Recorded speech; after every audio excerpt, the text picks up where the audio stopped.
Hello, and welcome to the podcast. Today start over. Hello, and welcome to the podcast. Today, we will be talking about a topic that affects everyone in this neighborhood. Or don't say where we live. Oh, fuck. Just start one more time. You know what? Why don't you do it? No. Go one more time. No, This no. was perfect. And we need to open with your face. Okay. You got this. Hello, and welcome to the podcast. Today, we will be... Just speak up a little bit. Okay. I'm nervous. You got this. I'm gonna cry. One more time. Hello, and welcome to the podcast. Today, we will be talking about a topic that affects everyone in the city of Los Angeles, the writers/actors strike. We've been avoiding it for some time to avoid my crumbling anxiety, but today we'll be diving deep into this topic. And Aaron comes from an interesting perspective that we'll also explore. Yes. And interrogate. Ooh. So, first of all, when did the writers go on strike? The writers have been on strike for like months. It's been like, what, 50 days? Something Yeah. around. But how like many that? is 50 days? Like 2 months? I feel like Almost it's been 2 longer. months. It's been about, or has it been longer? Fuck. I think it's been around 2 months. Okay, that's not actually that bad. I mean, that's pretty bad, but Yeah, I it mean, feels like it's been like 5 months. it also could be. Who the hell knows? It's also just that I feel like everyone has been talking about it for so long. Well, we've known about it since October. Like the first time I caught wind about it was October. Okay. That I also feel everyone like decided it people was have gonna just happen. been using, and let's be honest here, if you're a struggling actor like me and Aaron, people have just been using the writer's strike for months as a way to say, be like, "Oh, how's we're it not getting auditions. People be like, "How's it going down there?" And I'll be like, "This strike is so terrible," This as if we have strike is anything so to rough. do with anything.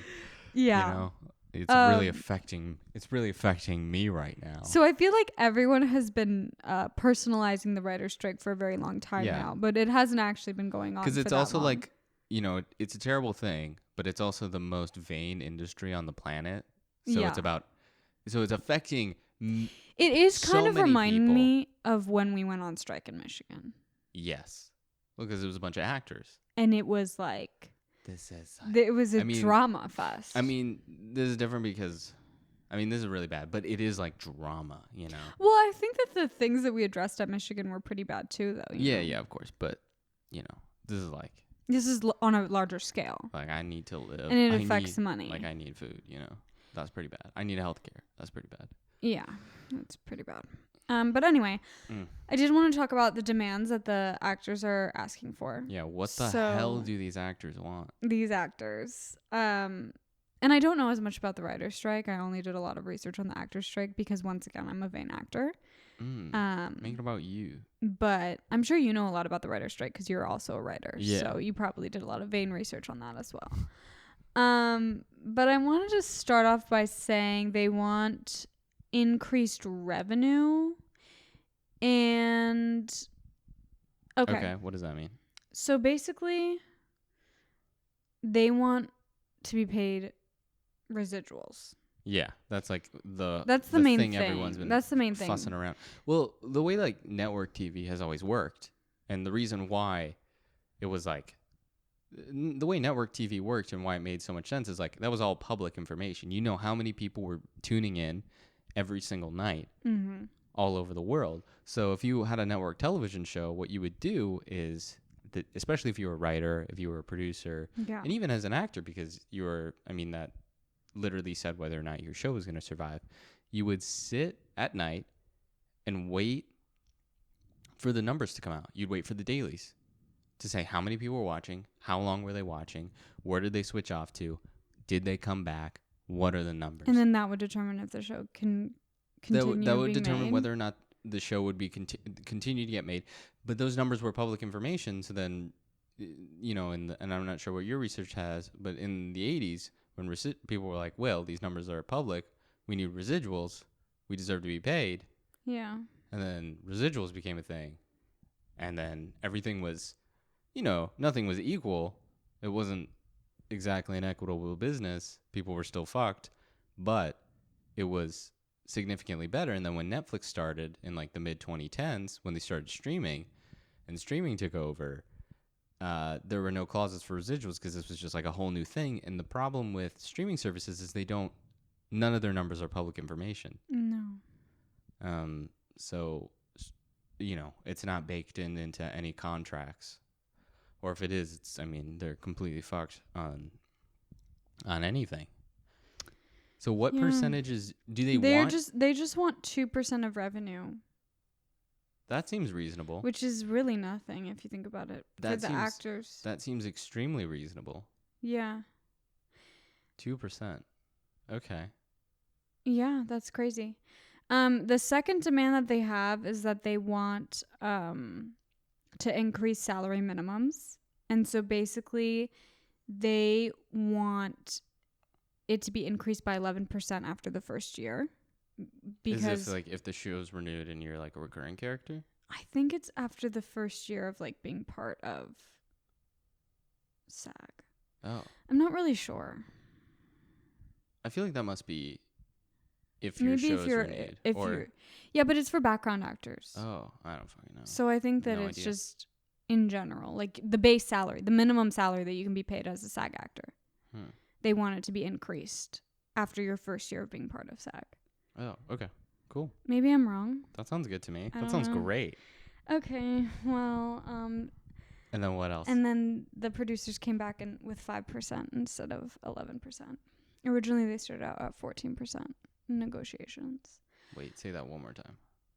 So basically, SAG wanted it to be 14% increase, but then they settled at 11%, and then the producers or the networks came back with 5% increase. Oh, okay. Yeah.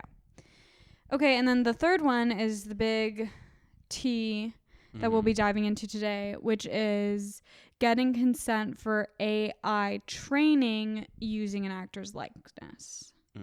So basically, they just want consent from the actor and maybe having the actor be paid before they can just use their face over and over again. Yeah, that makes sense. Through AI. Right. And then there's that whole debate of whether like AI is going to take over actors' jobs. I know that we've had that conversation a lot before, just between us. The thing I'm curious about is, and I don't know, to what degree do they, like, I understand not having principal or supporting characters be AI and why people be upset about that. No, I think they mean even principal characters. Or no, I mean like background characters. How do they feel about that? About background characters? Yeah. I think they're upset about that too because that's taking away extras' work. Right. So basically what would happen is you go in as an extra for a day, and then the what are they called? The networks want to pay them for 1 day of work and then have their face to use for the rest of time. Yeah, that's a problem. So they're not getting any sort of payment after that. They should be getting paid every time their image is used. Extra work. Yeah, that's an issue. Yeah, they should. That makes sense. Yeah. Yeah. I'd only let them use me if I was naked on the rug. Aaron, you would not even do a nude. You wouldn't even do a nude scene. Be completely honest with me, would you? Is peeing out or am I tucked? Your butt. But I would do. You wouldn't do your butt. But I would do. I've had conversations with you where you're like... I've changed my mind. Why? I took the coffee and I said, change my mind. When did you change your mind? Recently. Like how recently? When you realized actors were losing money and you needed to show some pain to get on camera?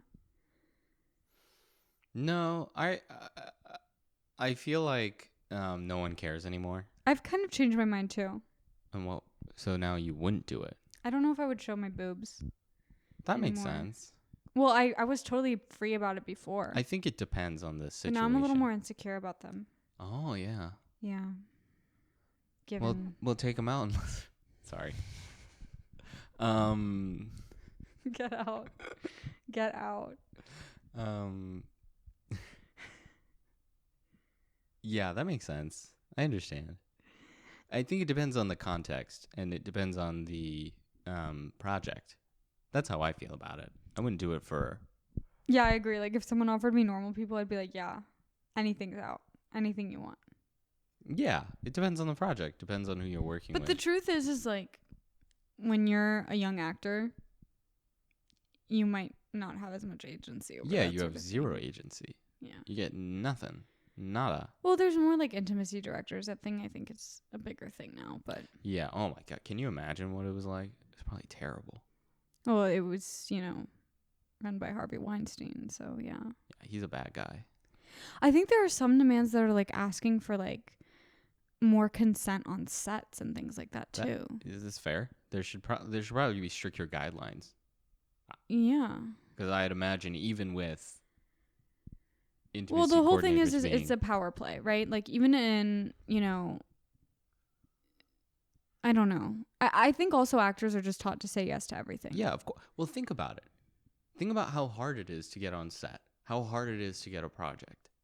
No, that's what I'm saying, and that's probably why people are taking little to no money. This is the only industry I think that exists where people are one of them. I don't know other industries. I'm a moron. But one of the only industries where people would literally pay to do it. Yeah. People would pay to be on TV, Yeah. to work, to act. People would pay to do it. So people know that. The studios aren't morons. They know people are desperate, that the supply vastly outweighs the demand. And if you work in any other industry, people know that people don't want to work and you have to give them benefits, you have to treat them well, otherwise no one's going to do it. This is the one industry where people would literally be on their beck and call to do stuff. They know that they can treat the majority of people like shit. Yeah. Oh. No, that just makes me kind of sad. So, I mean, it's terrible that we're in a place where people have to strike from their work, but it is a good thing. Because yeah, I think last summer I was looking into like the average pay people were getting, and unless literally executive producers, which is like one below showrunner, showrunner is like created by such and such. Executive producer would be maybe like the second in the writer's room. There are people who literally aren't clearing like $26K a year for like good shows. And that's how much you need for health insurance, right? In the WG, I believe. It's something like 26,000. Yeah. I know in like the theater unions, you have to work for like minimum weeks. The girl who played Matilda came out and said she wasn't making enough. And she couldn't get health care. I love her. Poor girl. I think it was Matilda, yeah. She's older now? Yeah, she did like a BoJack Horseman, like she was in BoJack Horseman for a while, and she still wasn't getting paid enough to like, to make healthcare minimum. Yeah, that's not good. Which is just, she was Matilda. Mm-hmm. Like she should just be paid for the rest of her life because she was Matilda. Mm-hmm. Yeah. Yeah, I agree. Well, it's like you have no agency over your own image currently. Like people are talking about AI, and it's gonna get worse. So I understand why people are. So, can we jump to that or no? Yeah, we can. Okay. As someone who is very interested in AI, how do you feel about being an actor as well as being a fanatic of AI? Oh my god. An AI fanatic. Well, I think I'm excited by it. But by AI. Yeah. I don't like that. As it relate, well, why are you nervous about it? 'Cause it freaks me out what people are saying about it. What are people saying? That basically you won't even need star actors. You won't even need actors anymore because you can just copy your own face and people can pay to have their own face on movies. Mm-hmm. Here's how I feel about that. Here's how I feel about that. Chess, for example, which I know who gives a shit about chess. You.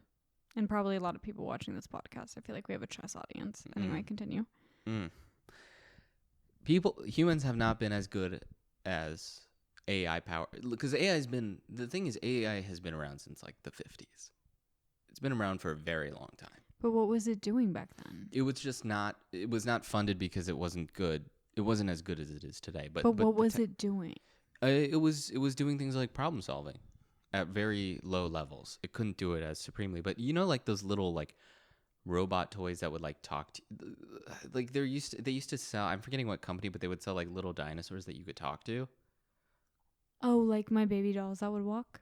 Yeah, like things like that that could like learn responses. But no, she wouldn't learn my Oh, responses. okay. But like they had those types of toys. Those were AI. Roomba vacuums. Those use artificial intelligence since they've been incepted. The way that they map your room, and they get better at it over time. Yeah, and it gets better.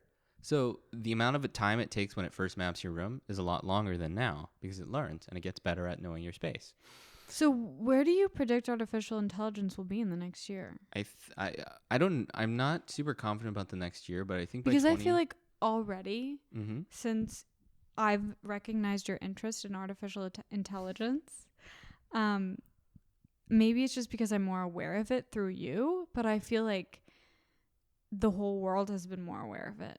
But maybe that's also because I'm an actor and it has to do with like, you know, being in that space. And also I know you and you talk about it a lot. And I just feel like it's everywhere. And I never thought about artificial intelligence before this year. Right. And that makes sense. But rewinding just briefly back to the chess analogy I had. Right. Humans haven't been as good as computers at chess for a very long time. But so for example, if you play a chess computer and it crushes you, it'll crush you every time. It'll crush the best chess players in the world. And and a very popular model is called Stockfish. It's like the best chess player in the world, and it's a robot. Mm-hmm. And there are other subsidiary AIs that play chess that are obviously way better than humans that play each other, and they get better, and they prove a lot of theory, and some people study them, some people don't, because they can literally know moves like 100 moves ahead, things that humans aren't capable of doing. That being said, chess, it's out of the question. Humans will never be the best at chess again. There's a great documentary done by Google that does the game of Go when AlphaGo, which was Google's robot, Google's AI, it was like in 2016, something like that. When I was 16, I saw the documentary or something. It was AI getting better than the best Go player in the world, and they played like 3 rounds of tournaments. Whatever, it crushed the human. That being said, who wants to see two computers playing chess? Okay, I understand that. I do. No one watches these computers playing chess. Tons of people watch the World Chess Finals because you want to see what human beings are capable of doing. So when I'm talking about a performative aspect. Yeah, but I already feel like TV has totally changed. What do you mean? Like with streaming. Like the quality of TV shows are just so much worse now. But I'm talking about like and watching. I do think that people would pay or have AI write TV shows if they could. Oh, I think for writing it's different. Well, that's awful. Mm-hmm. I'm saying for actors in particular. I don't think I would have any interest, and maybe in future generations this will change, but I think certainly in our lifetime. But I think in future generations could be like, I just feel like it's moving so fast that it could be like the next generation that feels that way. Perhaps. I mean, I think by 2025. I mean, even now, like the way that we watch TV, we just sit and binge watch stuff. Mm-hmm. I feel like people today don't even really watch TV. They just sit on their phones and scroll. Mm-hmm. And it's just like, okay, you're given like what is given to you by the algorithm. Like it's very cut out for you. So like, I think what has to happen. I think the AI can figure out exactly your personal interests, cater toward that. And then there's no more need for like you being interested in seeing art because people already don't go to the theater. Mm-hmm. Like, you know, am I allowed to say theaters near us? Or no. Or just, yeah, you can. How close though? Not close. Oh, okay. It's just in Los Angeles. Yeah. A big theater in Los Angeles just closed because they're not selling enough tickets, and it's a huge theater that celebrities go to. Mm-hmm. Like, well, theater. I don't know. It just feels to me, and like I'm not trying to like act crazy, but I do feel like our industry people aren't finding a need for it anymore. And I it's think just it really needs- terrifying. I think it needs to be revamped, and there's a specific reason why theater, I think, is becoming less and less profitable, and it makes sense to me. And I don't agree with it because I love theater, but But why do you think it's becoming less? Because people don't want to go and sit. Because even me, myself, like I love theater, but I can't sit through a 2-hour show. yeah, so that's part of it. I actually think that artificial intelligence will help with that, and I'll say why in a little bit. But the reason why theater doesn't Why? the reason why theater isn't flourishing is not because it's not good, and you know what I mean. It's because it's a very inaccessible industry, and it's a very inaccessible medium. Because the tickets are too expensive? Because there's a finite amount of seats that are available in a theater in a given time. It is very expensive. But they don't sell out. But I'm saying even if they sold out, like there's a finite limit to how much money a theater can make on a given night. Do you know what I'm saying? Uh-huh. Oh. No, yeah, you're right. So I'm saying like, yeah, and you're right that people aren't caring but that's as the much thing, about like it's just going back to money. Like I feel like everything is just about how much money you can make, and if you use artificial intelligence, you can make way more money than if you're paying stars. Right. But I think, again, consumer interest isn't going to be like, I'm not going to care about an artificial intelligence celebrity. There's no interest. And I'm not saying now. And I'm not saying that people don't have interest in that currently, but I don't. I would never want to watch that. But what about people who like design sets or people Yeah. who edit? That's exactly my point, is that I don't think actors should be concerned right now. I don't think writers should be as concerned right now. I think that what's going to be an issue. But maybe not actors like Brad Pitt, but what about actors like, I don't think any principal photography, any sort of supporting characters are ever going to be able to do AI, because part of the reason why is I think unions should the unions are going to have to be really tough on AI should not be allowed in any principal photography. And look, in just burped whoa, into the mic.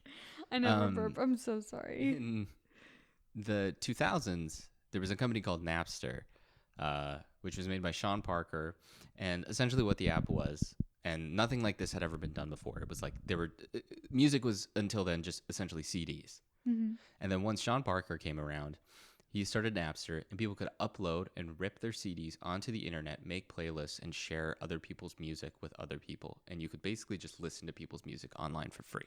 Mm-hmm. People thought it was going to be the end of the music industry. Like, artists were, and there's a lot to be said about artists not being paid enough for streaming. I think that that's completely true. But people are literally like, oh, music, there's no way that artists are going to be able to make any money now. It's over because of Napster.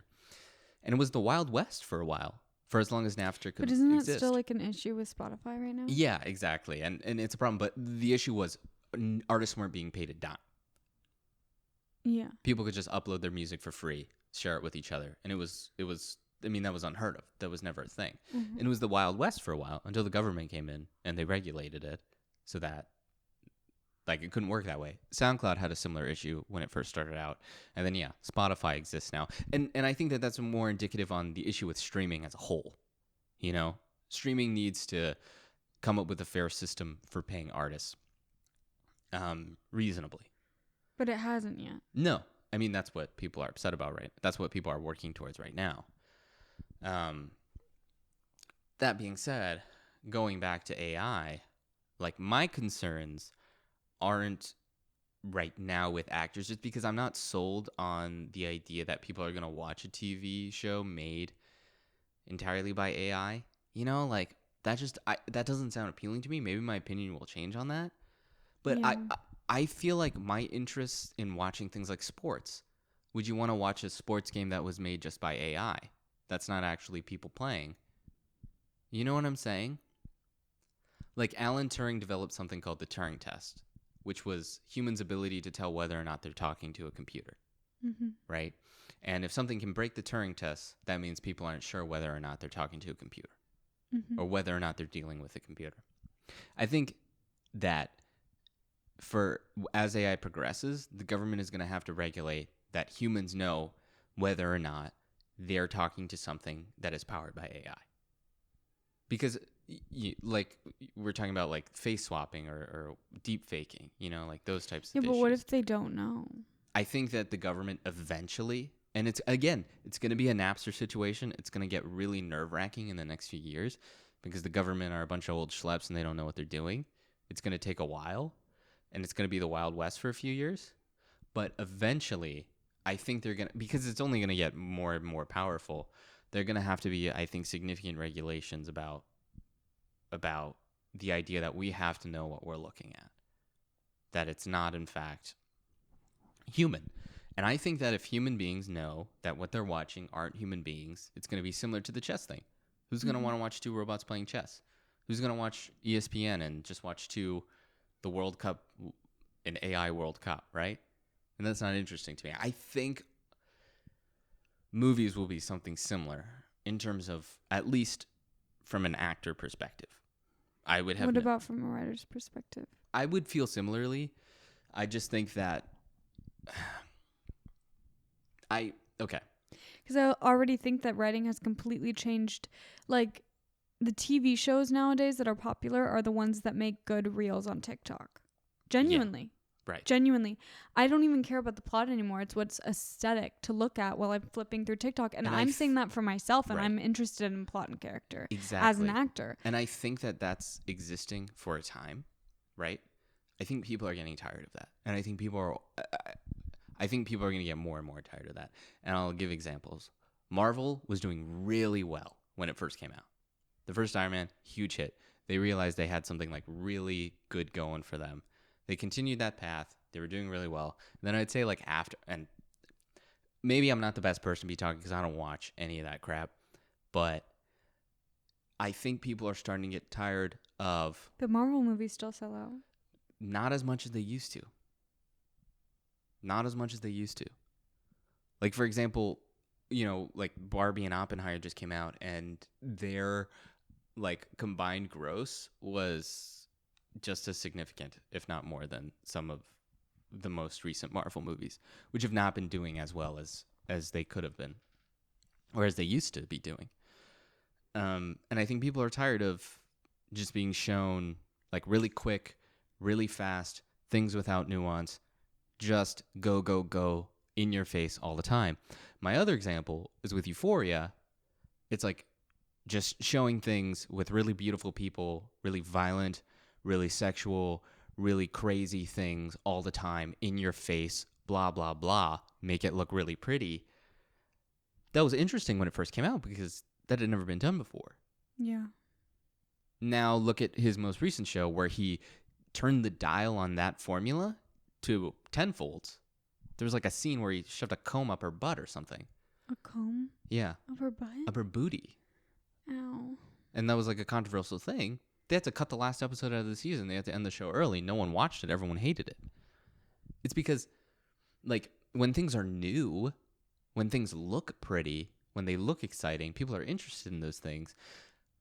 There are also, like, no long-term studies on the way that social media or the way that phones or the way that screen time are affecting people's long-term mental health because we're the first generation that was ever brought up with phones, right? Yeah. There's no long-term studies because we are the first generation that's going to have that long-term study. Maybe it's as bad as what smoking was when smoking first came out. Oh, I think it's worse. I mean, think about when you're on your phone for a whole day versus when you're not on your phone for a whole day. I mean, you feel clouded, but you feel it also totally... I think that Do you think that the government would regulate phone use? No, I don't think you can do that. Like, what if it's as bad as smoking, though? Well, I mean, they could tax things differently. Like, smoking is really expensive. They could tax phones, make it really expensive. But I mean, I don't see that happening. Or like apps on phones, maybe. Yeah, I don't think that's gonna happen. I don't. But similarly to smoking, it's like that being more of an informative thing and people making the choice, the decision. But I also think it's about money. Yeah, of course. Of course. But, you know, what I'm saying is that I think my hope with artificial intelligence is for the last, especially since 2016, right, where Donald Trump was elected, and he kind of set the precedent for communicating in short letters because everyone just followed him on Twitter. It really exploded Twitter. It really exploded media in the fact that people just read headlines. People don't read the articles.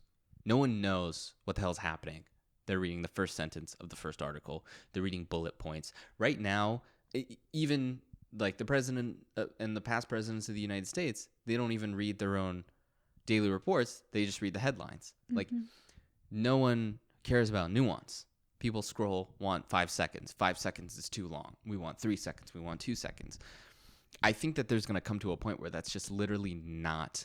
But I don't think people's attention spans are even made for that anymore. Exactly. We've trained ourselves to lower our attention spans. However, my severe hope with artificial intelligence is now when we asked ChatGPT to translate that thing that you were looking for into Spanish, it did it wrong. Exactly. So we're scrutinizing its transparency, right? Which is something we've never done with technology since the internet first came out.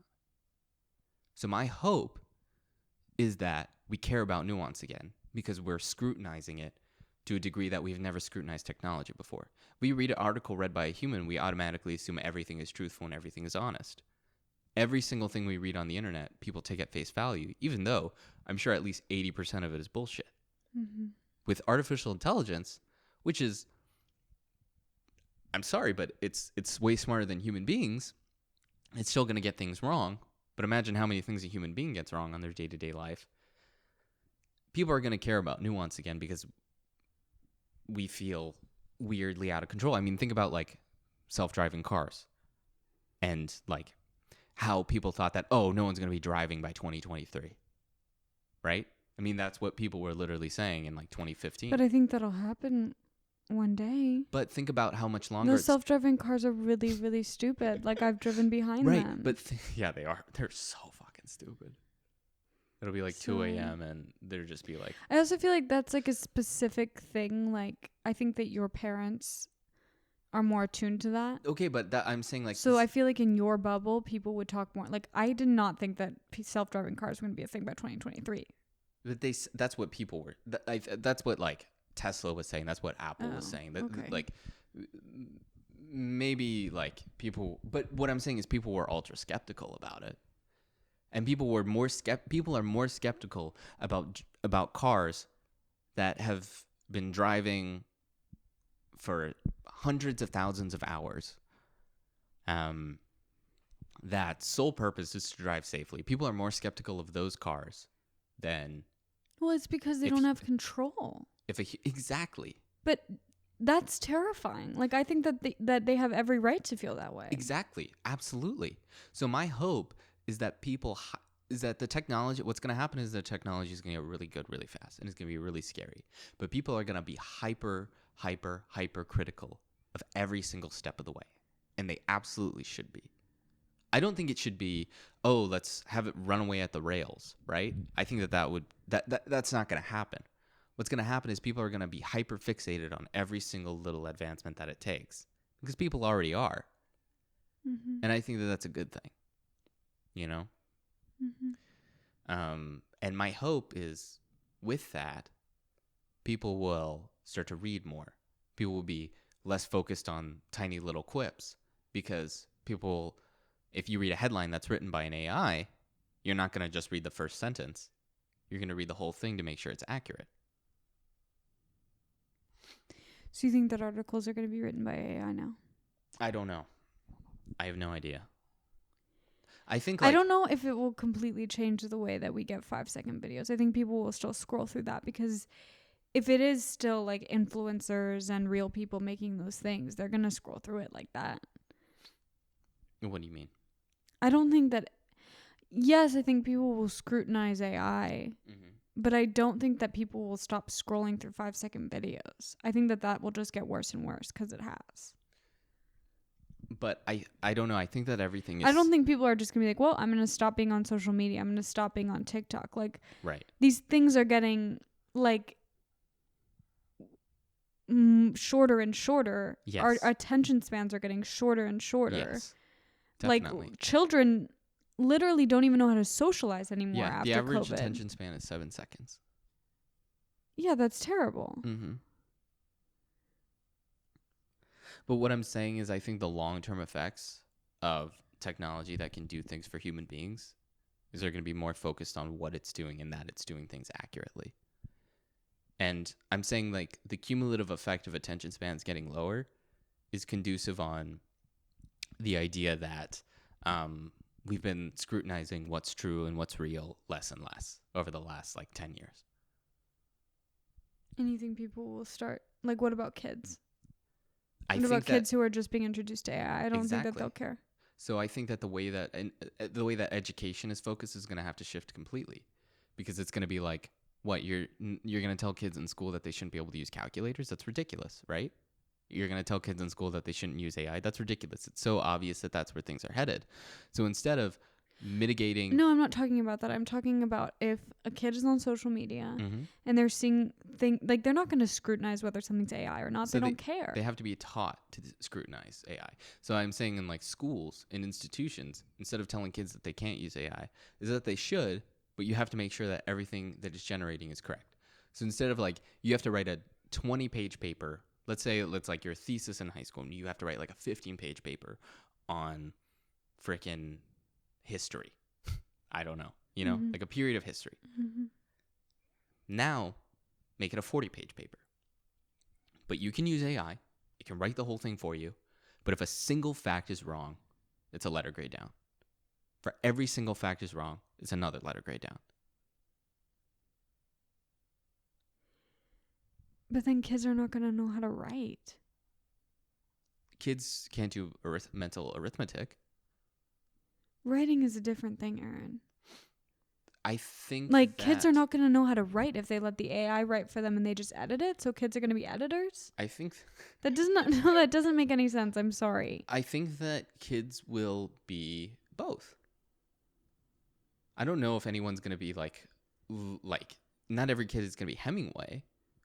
No, but that totally takes away from the kids who can write. Yeah, and I don't think that people should discourage those kids who want to write. But that's not fair. What do you mean? If their counterparts are using AI and they're not.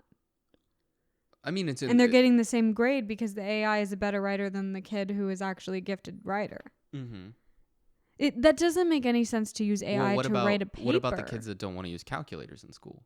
That's different, Aaron. Why? Because they're writing it for you. We've used AI before. They write it for you. Mm-hmm. Right.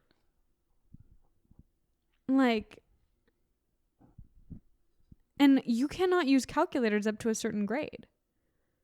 I think that's stupid. I don't, because I think you need to know how to add and subtract.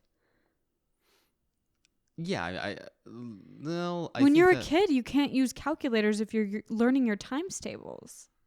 Right. You shouldn't do that. Why? So you're never going to know what multiplication is? No, obviously, on the smallest scale, yeah, you need to know how to use your fingers to count, those types of things. But what I'm saying is kids in high school, kids who are 12. Well, I didn't say kids in high school. I'm talking about little kids. Oh, okay. Yeah. No, I don't think that little kids... Yeah, kids should be taught how to speak and how to write when they're young kids. But I don't know. I just feel like writing is such a valuable skill. I agree. And you're just going to let AI write their papers for them. I think it's going to have to be that way. That's crazy. That's crazy to me. Yeah. No, actually, I do not like that at all. Uh-huh.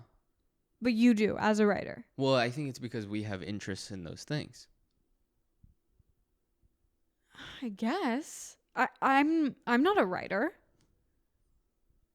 Mm-hmm. But you're someone who likes to write. I'm someone who wrote as a kid, yeah, but... I think that those types of creative... I don't right now. I think that those creative outlets are always going to exist. And they're I'm always not going to be talking extremely creative. valuable. I'm talking about learning how to write an essay is an important skill for any child. Yeah. And you want AI to write it for them and then them to edit it? Are you batshit, Aaron? I this guess. is crazy. What? Okay. No. Continue. No, I don't know what I'm saying. No, you do. No, you know way more about AI than I do. It just freaks me out. That's totally fair. But it doesn't freak you out. And that makes me think that you're a little, like, subhuman. Why is that? I don't know. I've just always been really weary of people who are so obsessed with technology. There's something less human about that. I guess people were really freaked out when the internet came out. Like, freaked out. People were like, this is going to be end of books. And the internet didn't do very well. Look at us. We're all attached to our phones. Mm-hmm. I agree. Like, I know that I'm someone who's clearly very biased because I don't understand technology whatsoever. And I'm like a total klutz around it. And honestly, I think I would be a way better person if technology didn't exist. That honestly might be true.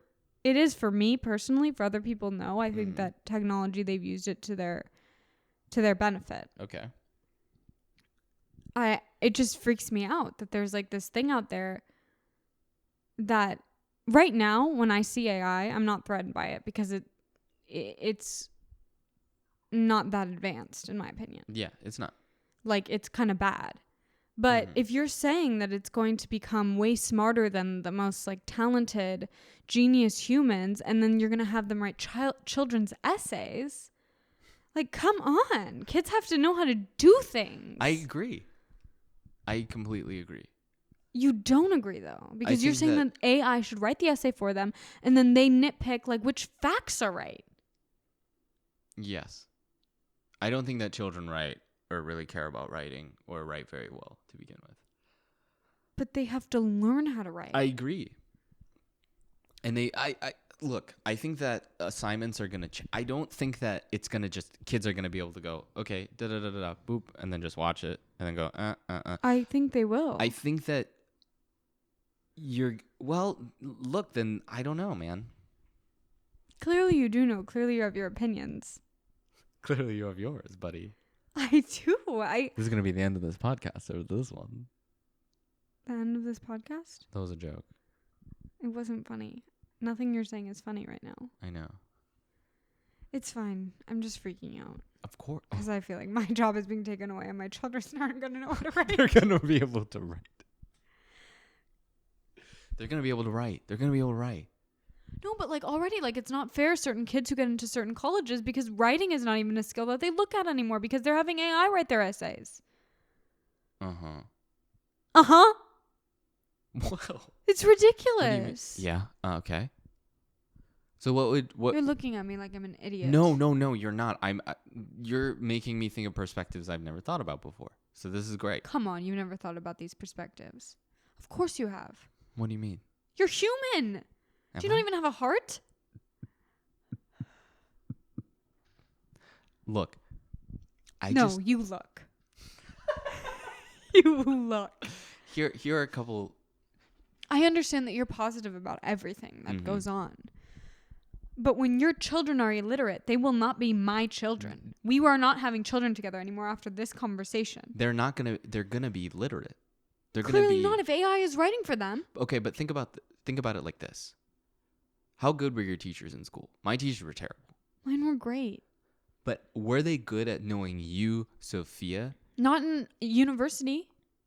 Okay, but no, I'm not talking about university. I'm talking about like elementary school to when you better were a senior in high better school. than in college, yeah. I'm not talking about. Oh yeah, great.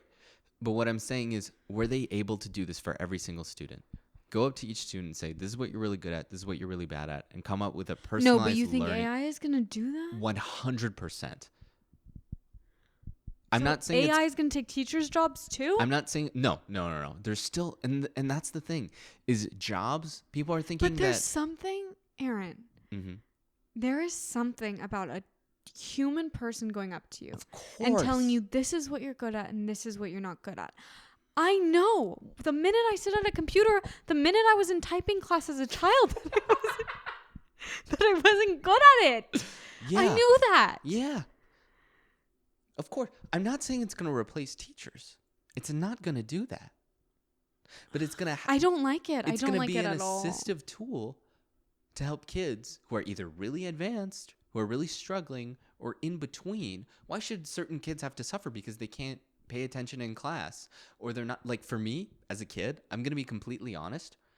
There was I felt this way from kindergarten to even now. Whenever I was in a class, there was not a single time I ever paid attention. And does AI help you pay attention now? No. But yes. How so? Because when I use it. Because it does your work for you. Because when I use it, I'm especially careful about what I'm writing and making sure that it's absolutely correct 100% of the time. But it's writing for you. I am writing with it. Oh, Aaron, I don't like that. But I just don't understand. And you better be careful what you say, because if you want to be a famous writer, now we know your scripts are written by AI. They're not. Those are not. Creative things, never. They will never be artificial intelligence. Well, you're saying that it's going to take over writers' rooms. In supplementary ways. I don't think that AI should have its hand in writing, like, scripts. What I think it probably will be, and I'm just talking about realistically. I'm not saying these are things that I believe in. You have one eye open right now. I don't know if you know that. Are we getting that? Do you guys get that? But how long have we been going for? Okay, we have time. So we're going to have, like, little robots just running around helping us out, helping our crew. I think... I'd be fine with that, honestly. And look, I'm not as concerned about... Oh my God, Jesus Christ. I'm not concerned about little actors. I don't know why I said that. I'm not concerned about actors as much as I am concerned about, like, set builders, carpenters. Yeah, what about those people? That is an art too. Absolutely. I totally agree. And I don't know what the future holds for those industries particularly, but what I think is the roles are going to change significantly. Let's take, for instance, like in Star Wars. You know how you would have, like, for example, if it was like a wide shot of droids. So everyone's going to not be able to do anything. No, but... I already don't know how to change a tire. Okay, well, AI is not going to be able to fix that for a while. But what I'm saying, or you know what? AI will be able to say, hey, Sophia, what is your car exactly? Because the internet can't do this. AI is going to be like, hey, what car model do you have? I have this car model. Well, prop up this tire exactly here at this point. It's actually going to be able to individualize your learning very specifically on exactly what you need to know. And so you're excited for AI to take over the industry is what I'm hearing. No. You're going to get me fucking blacklisted. We're already blacklisted. What I am saying is that I think that there are two ways of looking at it. One way is really fucking dark. And I'm not saying that there's no validity. You're saying that I'm looking at it that way. Are you not? I don't think that that's a shameful thing. I think that that's, like, most people's perspective, and there's a reason, and there's a valid reason why. Oh my God. I don't like the way you're looking at me. But this is where I'm optimistic. And we were talking about this earlier, and then it kind of shifted. But, like, for example, in Star Wars, if you had, like, a film negative, what you would do, like, if you had a big crowd scene, they didn't have 1,000 people out in that crowd scene. It's never been the case. Or if you had, like, a wide shot of, like, the droids just hanging out in a wide, that wouldn't actually be a bunch of people. What they would do is they would draw out on negatives, they would cross them out, they would cut out the pieces, and then they would have an artist sketch the people, and they would put it in for, like, stills. That's how they used to do it, right? Does that kind of make sense what I'm talking about right now? So if it was, like, a wide shot, for instance, and there was, like, 100 people, they wouldn't get 100 people and put them in place. They would sketch it out, and then... is they would take, because it's all film, they would take the negative out, they would sketch, they would leave room when they were filming for, like, this big square where there's not going to be anything, and they would have an artist place it over, and then they would just paste it on every negative. That's how they used to do those crowd shots. And now we use 3D modeling, and we use, like, After Effects, Adobe, we use technology, we use computer generated things to do those jobs. Now there's no sketch artists writing negatives, but now those sketch artists are on computers doing 3D modeling. And what about, like, if you were an extra, would you be okay with them just using your face for the rest of eternity? No, of course not. You're Of course lying. not. No, I'm not okay with that. I don't think that that should be allowed. Okay. I think that, people shouldn't be able, companies and studios shouldn't be able to license people's faces and not pay them for it. That's insane. But what I'm saying is things are just going to scale relatively in the way that there aren't that sketch artist drawing over negatives, and now he's 3D modeling on computers, special effects. It's going to be the same thing with, so for example, on this camera, I'm going to generate a wide shot of our set with AI. And it's going to start on this medium, but now it's going to be a wider set. And now it's going to be an even wider set. The industry is just going to change to be this. Our podcast. And now, okay, don't grimace. We want this to be the next big thing. Mm-hmm. But now people are gonna, and the beauty of it also for me, and the way that I think about it, is, there's gonna be a lot of crap, but it's gonna be cheaper and easier than ever to create things. You couldn't do this in the 1950s or 60s or That's 70s true. or 80s. If we wanted to make a podcast, there's no way we could have done it. If we wanted to have a radio show, there's no way we could have done it. If we wanted to make short films, there's no way we could have done it. We would have had to put our fate in the studio's hands, who would have had complete power over us. We would have just had to wait at a gatekeeper and just say, please let us in. That's not the case I still anymore. feel like I'm doing that. Of course, but it's going to be less. That feeling is going to be less and less and less. And people are looking at studios because they're all fucking evil people.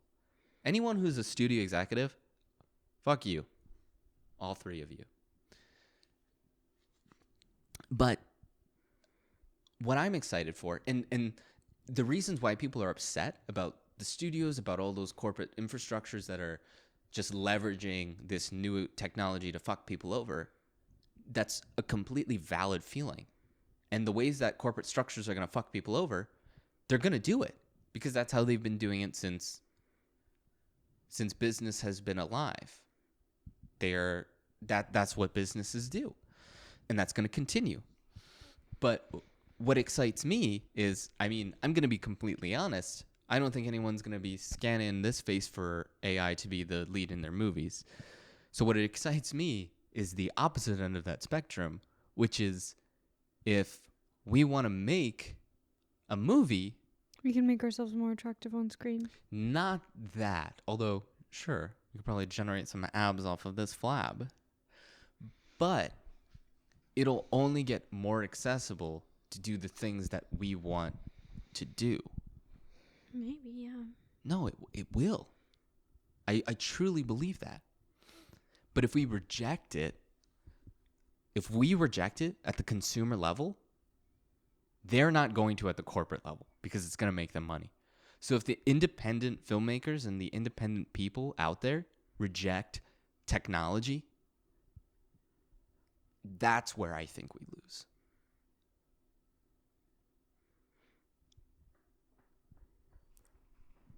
Because then there's it's for the same reason why at the independent level, it's really hard to shoot on film.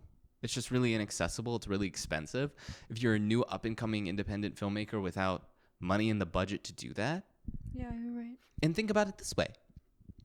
If we didn't have to pay so much for, developing film, we could supplement that cost for paying actors more, or writers more, or set people more, or the people that we need on our team more. Those people aren't going to disappear. It's not like we're putting them in boxes and saying, you don't exist anymore. But I think that you're a person who would think that way because you're a good person. But I think that in the wrong hands. Absolutely. Like, I think that, the Disney, what's the head of Disney's name? Igor, whatever. Igor. Let's just call him Igor, you piece of shit. Bob Iger. Igor. We developed with AI some images of Bob Iger that we'll have right here while we talk about him. They didn't turn out the way we wanted, so AI failed. Yeah, exactly. We were But going to yeah. make our own drawings, but none of you need to see that. Yeah. But yeah, like he was talking about how what the writers and the actors were asking for was unreasonable. No, but he said that AI is going to replace us, didn't he? Pretty sure he did. I'm sure he did. I'm sure he I'm not believes that. trying to put words into Igor's mouth. But I'm sure he believes that. I'm sure he really believes that. and he's the head of Disney. Mm-hmm. There goes all the cartoons you know and love. So true. I'm glad that you're taking a positive spin on this and that you're very impassioned by it. I wish you could be that impassioned about most things. Oh, like what? I don't know. I'm scared. Honestly, we both took the strike the exact way I thought each of us would take it.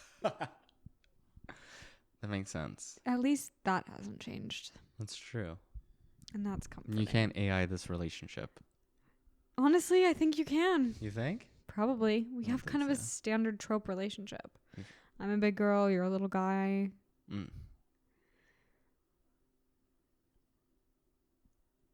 You love technology. I suck at it.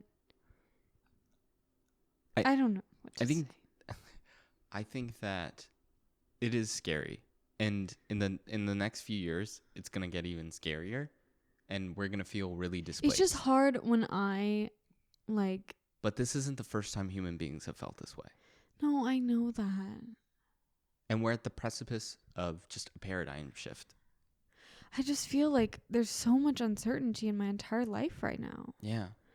And the way that you handle uncertainty really baffles me because you just take it so well. And you honestly, I really admire this about you. You take it as a way to better yourself and to like look at it as more hope and more hope and more hope. And I just see it as like this total panic. Like I freak out with change. And yeah, like you said earlier, I don't know. Yeah, and that makes sense. And again, I don't think you're alone in that feeling. I know I'm not alone. I think you're alone. Perhaps. I think. Do you feel that way? I think. Are you okay? I don't know. Maybe I'm I'm not. proud of you, but I'm also scared of you. This I is don't how I feel close to you right now. In an emotional way. I feel, obviously, But you challenge me, you do. what I'm saying is not that people are invalid in their feelings. I'm not saying that corporate infrastructures aren't fucking evil monsters who aren't taking advantage of people. The reasons why people are upset and scared are completely valid, and I'm not like anyone who's like AI is like the best thing for humanity is a psycho. I think that I what I'm understand it's a new saying, technological advancement, and pretty soon children won't be able to write, and they'll be illiterate, and that's fine. and I think it's very easy to harp on all of the negatives because they're in our Okay. face. But like, No, you're right. There's a lot of positives to this, and then we should be looking at it that way to see I think it could benefit the little guy, the big girl. Little. I think if we don't, then at the largest levels of corporate infrastructure, they will. So we have to grab AI by the balls. I think we all do. And I have to say, we have to have. This is why I'm glad that the unions are striking, because that's them doing this. They're saying, hey, you can't use this technology to fuck us. Before it gets really good and scary, you cannot fuck us. Boom. Yeah, I know. And I think honestly what a lot of people are scared by is just that these issues are being brought to light. Like it wasn't that they weren't already there. It's just that we're having to face them. The technology has been around for years. It's just getting good enough as to where we should feel nervous by it. But this has been a concern for, like, they've all been working on AI since the 2010s. Like they've been really grinding on it. So I think that we need, and as people are doing, we need to scrutinize it. We need to regulate it. There needs to be legislature on the way that companies can use AI. Companies that use it to a certain degree should probably be taxed more than companies that don't. You know what I mean? Like there needs to be, and that's gonna happen in the next few years. And until then, it's really scary because we don't know what's going on. But what I'm saying is that there are a number of ways that it's exciting. Hello. I know that was an abrupt ending to a riveting podcast. However, there's a new format, so we were kind of sitting out of focus at times, and we just, it was done. It was over, and we wanted to make a true ending to this podcast because the people deserve it. So thank you very much for watching again. We probably won't do a multi-cam episode for a long time, but we just thought we would have fun. Did you like it? She didn't like it. So yeah, we're probably not going to do it again. But thank you for indulging us. We apologize for any technicalities, issues, but we'll be back next week. God bless. And there's a cat. And we are one with the unions. Anything less, cat? Cat. You never call her that when you're not on camera. Donna. I just don't want to expose her to the public. Name?